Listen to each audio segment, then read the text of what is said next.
اهل زلالت، دشمنان قرآن و سنت، دشمنان توحید، وقتی که یک دعوتگری توحید را میبینند، یک دعوتگری از اهل سنت و الجماعت را میبینند، با هزار راه، نیرنگ و حله و مکر و دسیسه و تلبیس میخواهند که چهره ان همین دعوت کننده اهل سنت را که به سوی توحید دعوت میکند سیاه بکنند. و ان همین روزها از همه راه آسانترین، راهی به فکر این گمراهان بهترین برای سیاه کردن چهره یک طالب علم اهل سنت را در ان همچنین طعنه ها دیدند. سببش چیست؟ چرا فقط همین طعنه ها را اختیار کردند؟ سبب این است که مردم هم از علم، از فهم، از عقیده اهل سنت و الجماعت که دور است. بسیاری مسلمان ها از این منهج اهل سنت و الجماعت تا جایی که باید با خبر باشند با خبر نیستند، علم ندارند. از همین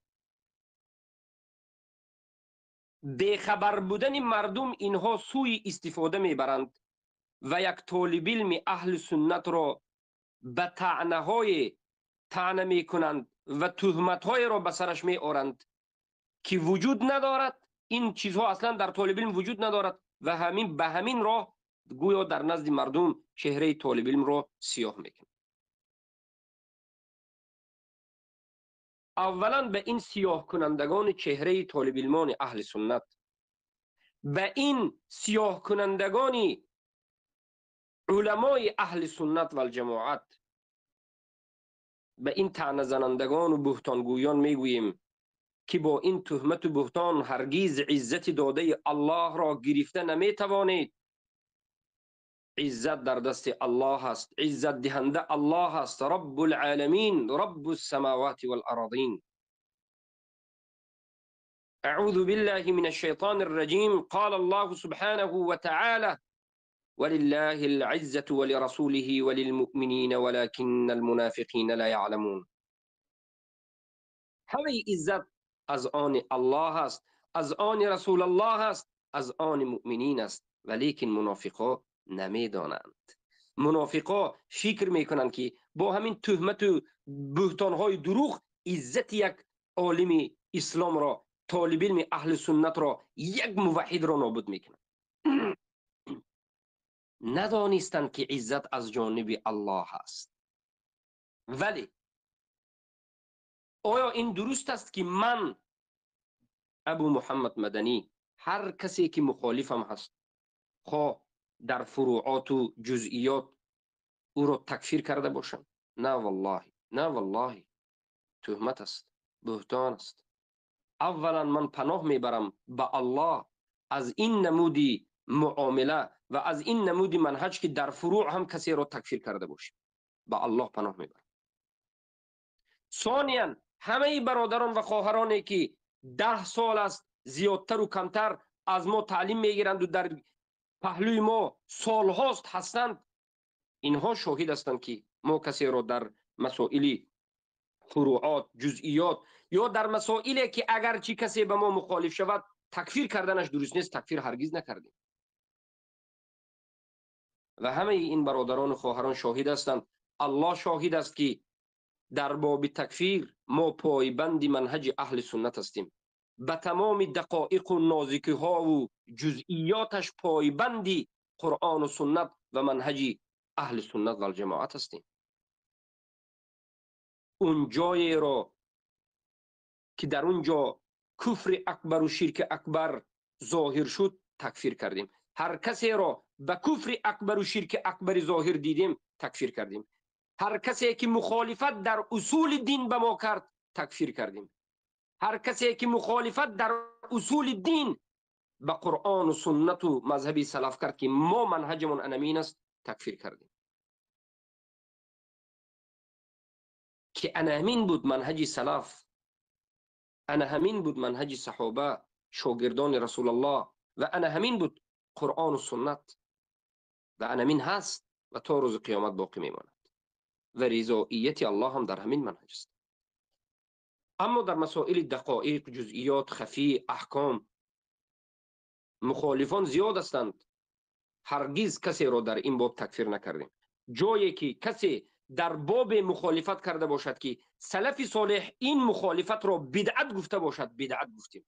زلالت گفته باشد، زلالت گفتیم. خطا گفته باشد، خطا گفتیم. این اجتهاد گفته باشد، اجتهاد گفتیم و یک ثواب میگیرد. والله. ولی چرا امروز ما را میگویند که فقط تکفیر میکند؟ یک چند سبب است. سبب اول، انا همین مردمی که ما را طعنه به همچنین چیزها میزنند از دین آگاهی کامل ندارند. از دین آگاهی کامل که ندارند، در نزد اونها تکفیر گفتنی چیز در دین وجود ندارد. آنها بالکل تکفیر را بد میبینند. یعنی جاهلان گمراهانی هستند که میگویند که در دین اسلام تکفیر نیست. این غلط است. در دین اسلام تکفیر هست. تکفیر این یک عبادت است. تکفیر یک منهج است. تکفیر یکی از مسائل قاعده و ریشه های اصل از اصول های دین است. ما سوره کافرون داریم که تکفیر است. ما ملت ابراهیم داریم. ما دعوت رسول الله را داریم. سیره رسول الله را داریم. ولی از سبب جهل، از سبب دوری از قرآن و سنت و فهم سلف، انا همین به همین مریضی طعنه گرفتار شدند. سبب دوم،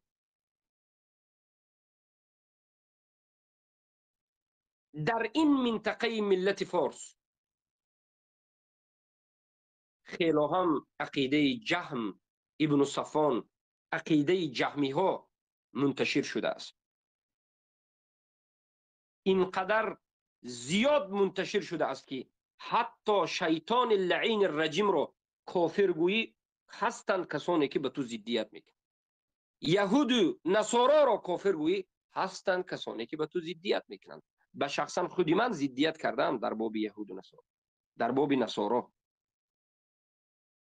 مجوس را مسلمان نیست گویی، کافر گویی هستند کسانی که استغفر الله، این خیلی نگویید میگه.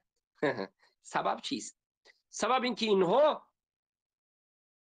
در زیر منهج و فکر و اندیشه های جهمی ها، اتئیست ها، گمراه گشتگان تربیت یافتند و کلمه کفر را بد میبینند.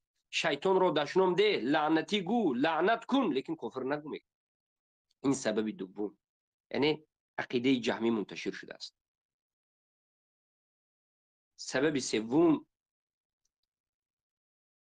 در حقیقت آیا ما بسیار آدم ها را کافر گفتیم؟ نه، ما بسیار آدم ها را نه، لیکن انسان های دوست داشته ترین انا همین بعضی از جهمی ها را تکفیر کردیم.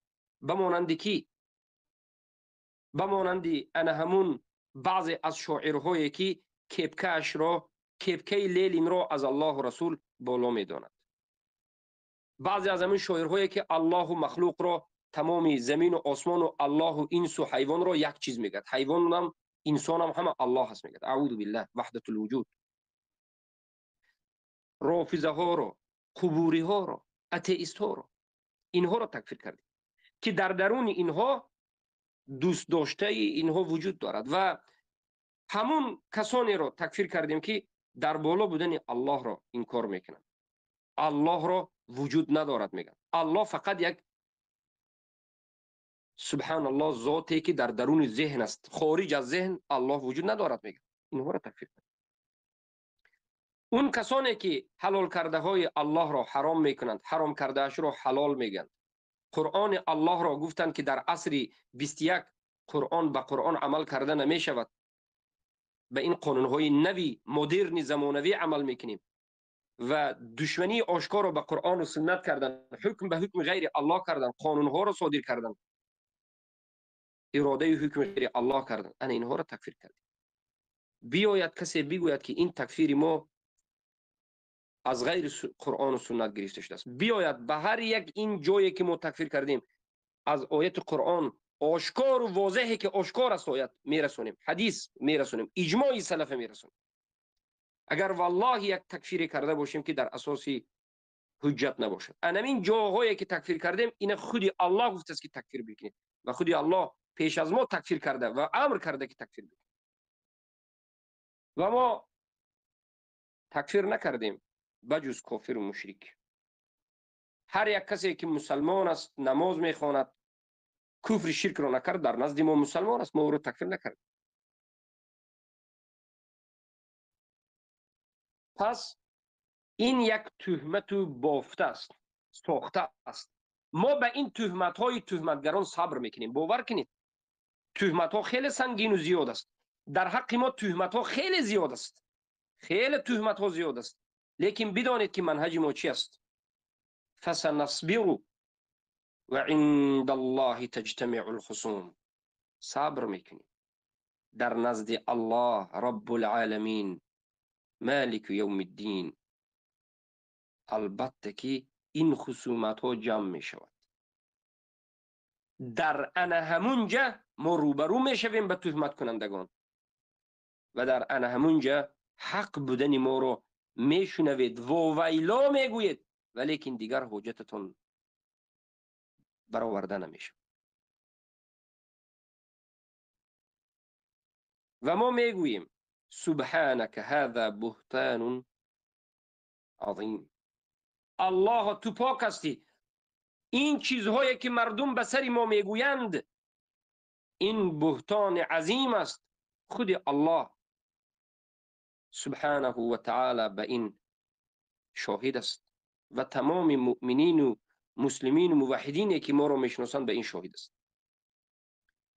این دسیسه، این بافته و این تهمت های ساخته شده از جانب طاغوت ها، لشکران طاغوت، از جانب دشمنان الله و رسول، از جانب رافضه هست که میخواهند با همین طعنه ها، با همین تهمت ها نفوذ دعوت اهل سنت را، پیشروی طالب علم اهل سنت را و اساساً پیشروی و ظاهر شدن توحید را پیشگیری کنند. این عمل را عیناً در حق رسول الله میکردند. رسول الله هم مجنون گفتند. به خاطر چی؟ تا که مردم رسول الله را مجنون شمارد، به نزد رسول الله نرود و به همین واسطه دین محمد آورده صلی الله علیه و سلم منتشر نشود، ظاهر نشود. کار نداد، فایده نداد. بعد از این لقب جدیدی را اختیار کردند، گفتند محمد اساطیر الاولین میگوید، افسانه های قدیم میگوید. این سخن هم به دردشان نخورد و فایده نداد.